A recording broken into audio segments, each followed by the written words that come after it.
Bahagi na ng kulturang Pinoy ang jeepney. Pero panahon na rin para mag-level up ang mga superhero natin. O tara na, tingnan natin yung mga locally manufactured na electric vehicles para sa ating mga mass commuters. Ito ang modernong jeepney na swak-baswak sa PUV Modernization Law. Kamusta Elmer? Speaker, Welcome kamusta? back to Batasan. Ha? Oo, Tingnan natin salamat. itong mga bagong mga units mo. Ha? Original design, may kabayo pa. Siyempre, batid dahil malamang babakas natin ang pangangailangan ng ating mga kababayan pagdating sa mass transportation. Kaya nga ang bagong jeepney ay tumutugon sa kasa. Convenient, accessible, safe, secure, and affordable. Para sa ating mga pasahero, talaga namang maginhawa at safe and secure ang mga bagong jeepney ng Francisco Motors. Dito na sa right side, ang pasukan, declared natin is 22 passengers ang nakaupo, mga nakatayo na 8. So instead na nakasabit sa labas, nakatayo dito sa loob. So hindi mahirapan yung mga kababayan natin. Tapos lahat may CCTV. Accessible din para sa mga PWD.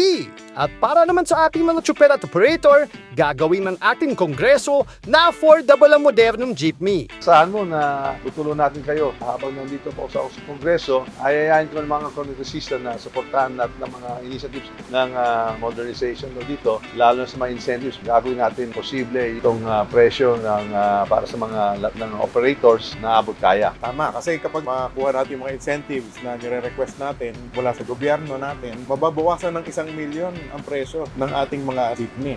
Dagdag pa riyan, ano man ang electric e-jeep, mas mura mag-charge kaysa sa krudo. So ito naman, full electric. Ang maganda dito, environment friendly, walang usok, walang pollution. Tapos ang maganda pa, malaking savings ng mga operator natin dito. Kasi yung kung same distance yung itatakbo nila, less than 50% ang cost ng operations. Sa maganda pa niyan, dahil electric to, less maintenance, walang kailangang i-change oil.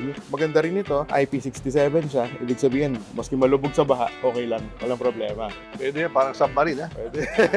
At kung makakatipid ang mga drivers at operators, tayang buwaba ang pamasay ng ating mga commuters. Pero bukod pa dyan, ang Go ang Pinoy magbibigay ng trabaho sa ating mga kababayan. And napakaraming mabibigyan ng trabaho dito sa Pilipinas sa assembly. Meron pang mga indirect jobs, bumbilya, goma, upholstery, glass, lahat yan ay industriya. Yayayain natin mga kongresista na suportahan ating locally made at electric-powered utility vehicles, transporter for commuters, for the riding public. Makakatipid sa bilhin ng mga operators at saka makakabigay pa ng trabaho sa ating mga Pilipino. Si Speaker Martin at ang ating kongreso, todo ang suporta sa modelong jeepney.